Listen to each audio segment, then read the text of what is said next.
Where were you December 7th, 1941? Do you remember that day? Yep. I was a kid at home, and I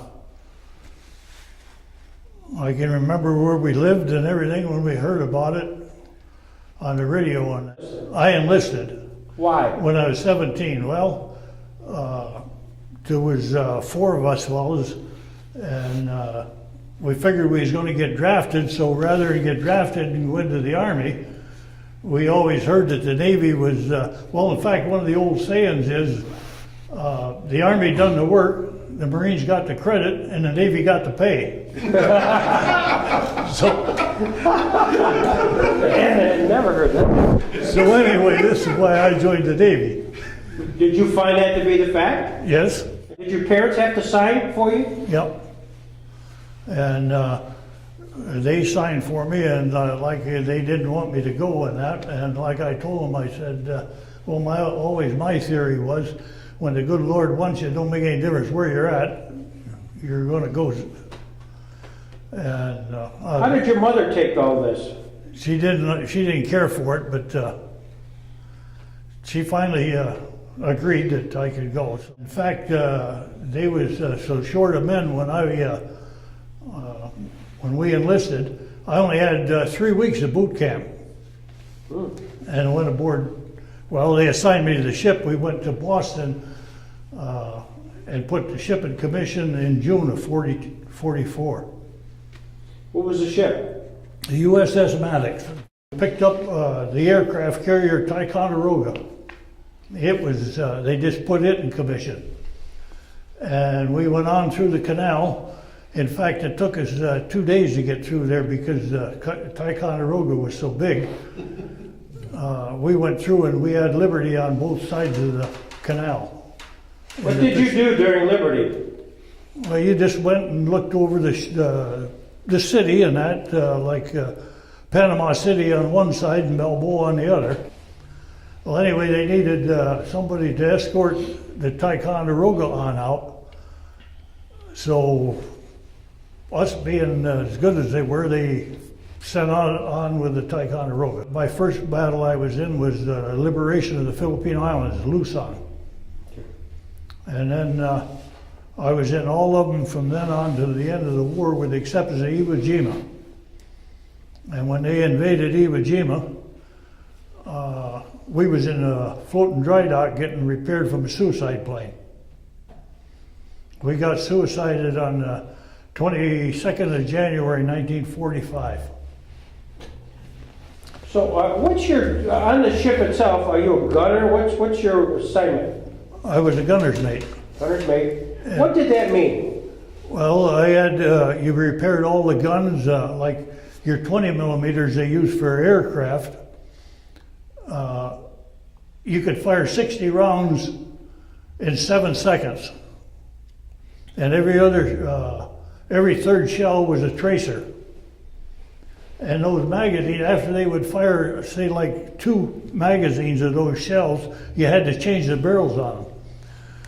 And we kept those barrels changed, and then the same way with your 40 millimeters and 5-inch 38s, we took care of all of them. You had to change cams and what have you on them, and kept them in working order from the salt water and that. They would get corroded, you had to clean them, and just more or less taking care of guns, and you had to be good at.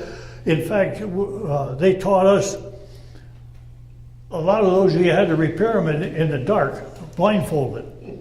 And the reason why, because when you was at battle at night, you had no lights or anything on, so you had to be able to do all this in the dark, in which we did. This was around noon. I had the 12 to 4 watch, and we went to chow early in order to relieve your watch on time. And while I was standing in the chow line waiting to go into the mess hall to eat, aircraft carrier Franklin was on the horizon, and it had taken a couple suicide planes. And it was burning that. You could see the smoke from the fires. Well, we watched that. I was watching that Franklin. Went to chow, And I was in charge of the gunner shack, which is a big ship. I stopped at the gunner shack after I ate for a few minutes to talk to the guys. Like I say, I was in charge of the gunner shack. And I went from there back to Mount 3, the 5-inch 38. And I was in, at the time that I was in charge of the gunner shack, or the merry-go-round, which was down one deck from main deck. I just put the phones on in the merry-go-round when the suicide plane hit us. He come in on a blind position with 3 of our own planes, and they didn't see him. Anyway, he hit the guywire between 2 stacks and flipped around sideways, and he hit right there at the gunner shack where I had left. And this is where he killed. There was 7 fellas killed, and we transferred 30 guys because it blew down into the mess hall and that, in the steam room where steam tables and all that stuff was. Anyway, we transferred 30 guys in the next day to a hospital ship. Well, I think about the worst thing that I can remember of, it really got to me, and it still does to this day. In fact, I was telling John about it coming over here, was when we got hit with that suicide plane. A fellow by the name of Peruni. He just passed away here a year ago. I think it was about a year ago now. He was from Detroit, and he was on the torpedo deck, which is a deck above your main deck. And when that suicide plane hit, and he crawled from the torpedo deck over, went down the ladder onto the main deck to sick bay. And the doctor come out, he got as far as the door, and his one leg was dangling. Anyway, the doctor we had aboard carried a sheath knife. We had sheath knives too that all the sailors did that they issued us. But the one the doctor had was about that long. I can remember it was like it was yesterday. He reached back and took that sheath knife out, finished taking that guy's leg off that was just dangling, picked it up and threw it over the side. And I just couldn't picture the guy standing there, the one that, I couldn't figure out how he would feel by losing your leg like that, seeing it going. And the same way with the poor fellows that lost their life. We had one commissioned officer, and the rest of them was all enlisted men that lost their life there when that plane hit.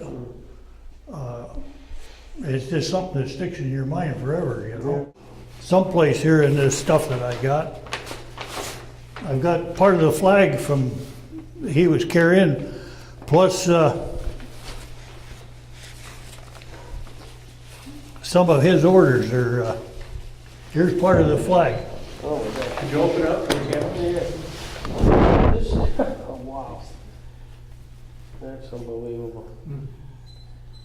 So this is what the Kamikaze pilot was This here, in the plane. and I got a part of his orders here somewhere and all this stuff. Chronologically, you got hit, suicide plane, January 22nd. The Maddox headed for, with you, thank you. And then you departed March 14th and steamed off the Japanese home islands, where you were a picket station during the airstrikes at Kyushu and the southern Honshu. Did you get a sense during this time period how the war was going? Yes, we knew, through our ship news and stuff, that the Japanese, like I say, them suicide planes, that was the last resort for them. In fact, I rode 3 Typhoons out there right after we got liberation of the Luzon there in the Philippines. Mm-hmm. We rode that Typhoon in It was December 17th, I believe. I'm not sure, 17th and 18th. Anyway, we rolled over enough that we took water down the stacks and straightened back up. Holy cow. And when we wound up, the Typhoon was over with. The heavy cruiser Pittsburgh, you fellas probably heard about that, losing its bows.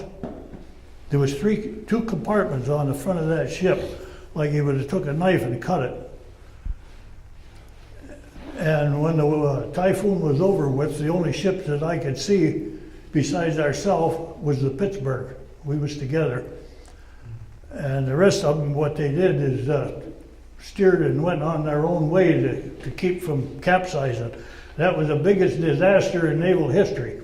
They lost, put there 1,000 men, and we lost 3 ships capsized because of what it was, the hell they run us out of fuel. And they was going to court-martial him for that. I found out afterwards at one of our ship reunions, the reason why they didn't, Nimitz got him out of it because the war was coming to an end. We spent 90-some days at sea and never seen land. Well, we played cards a lot. Cribbage was a great game. I played a lot of cribbage. And what they called acey-deucey, which is backgammon, more or less. Played that. And when we was in port, or in the islands, like you go down there in some of the islands after they had taken them back and that, we'd go over on the beach. You would take the motor whaleboat, they'd take us over to the beach, and they give each guy 2 cans of beer, and you would go on the beach and that just to look the beach or the islands over, we'd eat coconuts and what have you. Well, then turn the radio on and Tokyo Rose. You probably have heard of her. Heard of her, yeah. Come. Okay, we used to listen to Tokyo Rose, which was listen to her BS, you might say. Greetings, everybody. This is your number one enemy, your favorite playmate, Orphanan of Radio Tokyo, the little sunbeam whose throat we'd like to cut. We're ready again for a vicious assault on your morale. She would go on about, we're going down to the U.S.O., we're going to dance tonight and all this BS, you know, that trying to break down your morale is what she would do, really. Did she have kind of a sultry voice? She had to get your attention. Oh yeah, well, there again, it was something to listen to, you know, and we knew that she was, they told us who it was and everything, and it was great to listen to her as far as I was concerned. Thank you, thank you, thank you. That's all for now, enemies, but there'll be more of the same tomorrow night. Until then, this is Orphanan, your number one enemy, reminding you, GI, always to be good. Goodbye now. Across the equator, you're known as a polywog. After you cross the equator, you're a shellback. Oh, we went out, they sent us down, and we crossed the equator and met up with Indianapolis. And we crossed the equator and they wouldn't let us initiate us at the time because they wanted everybody on strict alert and everything on account of Indianapolis. By 1945, the Portland-class heavy cruiser had just delivered components for the atomic bomb, later would be dropped on Hiroshima. You get on a troop ship and you're going through San Francisco. What was it like when you finally saw the bridge? Well, it was a great relief, and you just can't imagine how excited everybody was, especially the soldiers and that, because they would get seasick, and like myself, I spent most of my time topside on the way back because the fellows was sick and that you couldn't stand the smell of that down some of the lower compartments. This is the Asiatic Pacific with 4 battle stars on it. This is the liberation of the Philippines with 1 battle star on it. And then the other ones are like the American Theater or whatever, and I got the papers at home with my discharge and that, telling you what medals you're entitled to, and in fact, the government sent me, after I got home, I applied for some of those that's bigger medals, Right? and the government sent all them to me.